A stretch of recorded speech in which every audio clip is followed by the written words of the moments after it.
அண்மையில் ஒரு வலையொலியில் பார்த்தேன், ஒரு மருத்துவர் பேசிக்கொண்டிருந்தால், நீங்கள் எல்லோரும் அறிந்ததுதான், ஆனாலும் மருத்துவர் சொல்லும்போது அதன் மகத்துவம்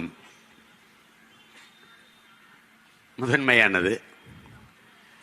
தினந்தோறும் நீங்கள் வெயிலிலே சூரிய ஒளி வாங்க வேண்டும், வெயிலிலே நின்று. அப்போதுதான் அது தசை நார்களுக்கும் எலும்புக்கும் வலு சேர்க்கும் என்று. அதனால் இன நலனுக்காக நீங்க நின்றாலும் உங்கள் நலனுக்காகவும் வெயிலிலே நிற்க வேண்டிய தேவை இருக்கிறது. உங்கள் நலன் கருதி சொல்கிறேன், நீங்கள் எல்லோரும் நிழல் நாடி போகிறீர்கள். நிழலின் அருமை, வெயிலை தேடி வாருங்கள், அப்போதுதான் தெரியும். உங்களைப் போலதான் எல்லோரும் பாதுகாப்பாக வாழ வேண்டும் என்று நினைக்கிறார்கள். நிழலில் நிற்பது சரிதான், அதற்காக ஒரு மரம் வளர்க்க வேண்டும் என்பதை நாம் எல்லோரும் புரிந்து கொள்ள வேண்டும். இங்க நின்ன மரம் எவனுக்கு என்ன பண்ணுச்சுன்னு தெரியல, வெட்டிட்டாங்க. அது நீ போராட்டம் நடத்துறியா? அங்க போராட்டம் நடத்தினா நிழல்ல நின்று பேசுவ, கொஞ்சம் தள்ளி போட்டா வெயில் நின்று பேசுவாயின்ட்டு. நாங்கள் நிழலையும் விட வெயிலை அதிகமாக விரும்புவர்கள் என்பதை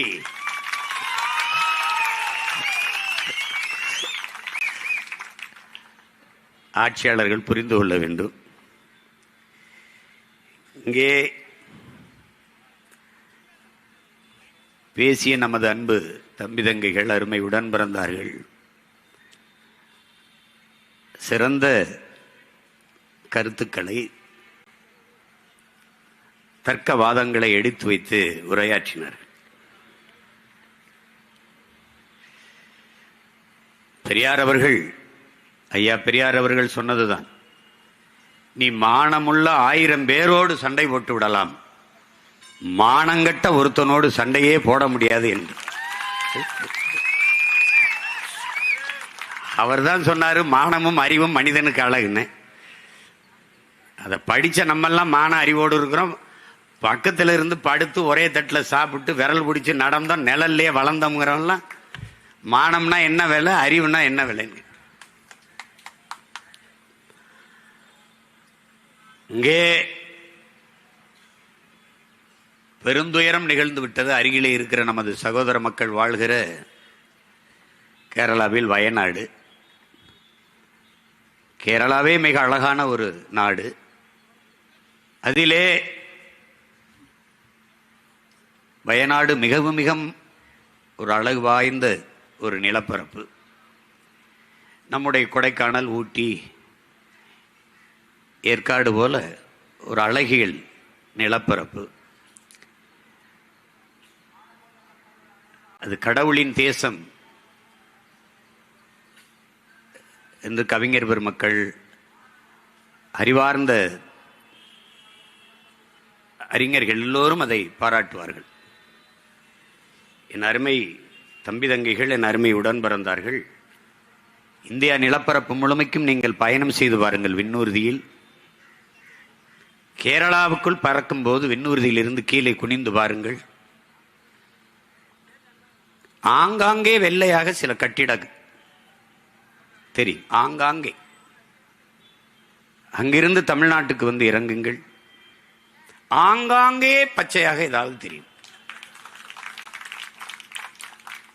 நம்ம தான் கேடுகட்டு கேவலங்கட்டு இருக்கிறோமான்னு நினைச்சு மற்ற மாநிலங்களுக்கு பறக்கும்போது நம்மளை விட கேவலங்கட்டவன் நிறைய பேர் இருக்காங்க. அங்கேயும் பல கருணாநிதி அவன் பேரம்பேத்திகள் பிறந்து, அந்த தேசத்தில் இன்றைக்கு பேரிடர், மழை சரிவு, மணல் அரிப்பு. ஆனால் அந்த பெரும் துயரத்தை விட என் மனதை பெரிதும் காயப்படுத்தியது உங்களோடு நான் பகிர்ந்து கொள்ள விரும்புகிறேன். ஆட்சியாளர்கள், இயற்கையை பேரன்பு கொண்டு நேசிக்கிற பெரும் காதலர்கள், அமைச்சர் பெருமக்கள், சூழியல் ஆர்வலர்கள் எல்லாம் பேசியதை நான் கேட்டேன். காடுகளை வெட்டியதுதான், அழித்ததுதான் அதற்கு காரணம். ஒரே நேரத்தில் 1000 ஈட்டிய நெஞ்சில் வாய்ந்தது மாதிரி இருந்தது. நம்ம பாட்டை முப்பாட்டேன் மாத்தாப்பன் போய் காட்ட வெட்டின மாதிரி வெட்டின ஐக்கிய பயிலே பேசிட்டுக்கானடா. காடுகளை அழித்தது இவர்கள் தான். அவர்களே இப்போது பேசுகிறார்கள், காட்டை அழித்ததுதான் இந்த நிலச்சரிவுக்கு, மண் சரிவுக்கு, மலைச்சரிவுக்கு காரணம் என்று. நான் பலமுறை உங்களுக்கு சொல்லியிருக்கிறேன், நாம் போதிக்கும் போது அவர்களுக்கு புரியாது, பாதிக்கும் போது புரியும் என்று. இப்போது நமக்கு முன்பு சொல்கிறார்கள் காடுகளை அழித்ததுதான். காடுகளின் தேவை என்ன, அவசியம் என்ன? 300 அடி 250 அடிக்கு உயர்ந்து நிற்கிற மரங்கள், காடுகள் தன் வேரை ஆள் நிலத்திற்குள் பரப்பி புகுத்தி மண்ணை இறுக்கமாக பிடித்துக் கொள்ளும், சரிவை தடுக்கும். இது இயற்கை. அது அறிவியல் என்றாலும், இயற்கை என்றாலும், உயிரியல் என்றாலும், எப்படி பார்த்தாலும் இதுதான் உண்மை.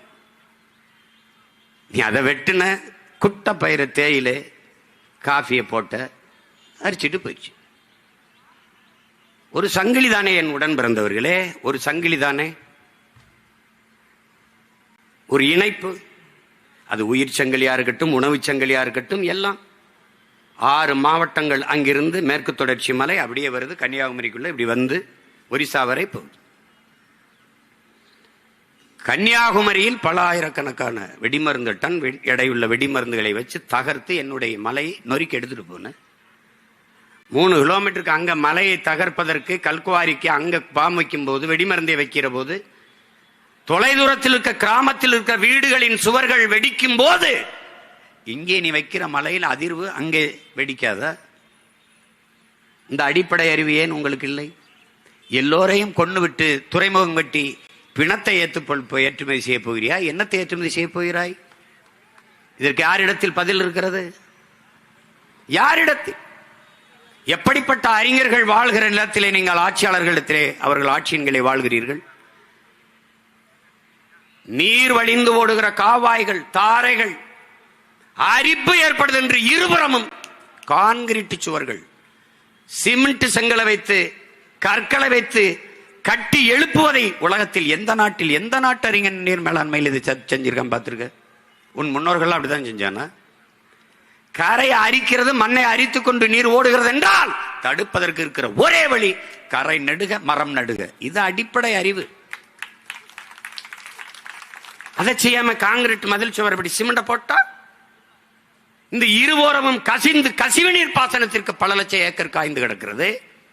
கசிவு நீர் பாசனம், வண்டு, மண்புழு, நண்டு, நத்தை எல்லாம், பாம்பு, எலி எல்லாம் அந்த தண்ணி போய் ஓரத்தில் போய் அந்த இதுல தான் வாழும். தவளை, மண்புழு, நண்டு, நத்த, அவைதான் இந்த மண்ணை வளப்படுத்தும்.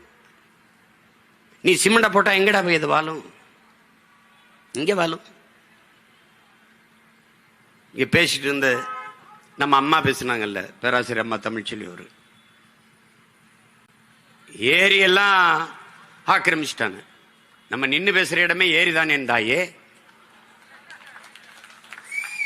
நீரின்றி அமையாது ஒழுக்கு என்று பாடியவனுக்கே கோட்டம் ஏரியை தூத்துட்டு தான் கட்டப்பட்டிருக்கு. இதுக்கு பேரு லேக் ஏரியா. ஏரி எங்கய்யா? அங்கிட்டு போறியா? அதுதான் பதில். இந்த பகுதிக்கு பேர் என்ன சொல்லு? லேக் எங்கடா? இதுதான். இது எங்க அப்பத்தா சொல்லும்ல, கால கொடுமையப்பா, வேற ஒன்னும் சொல்றதுக்கு இல்ல.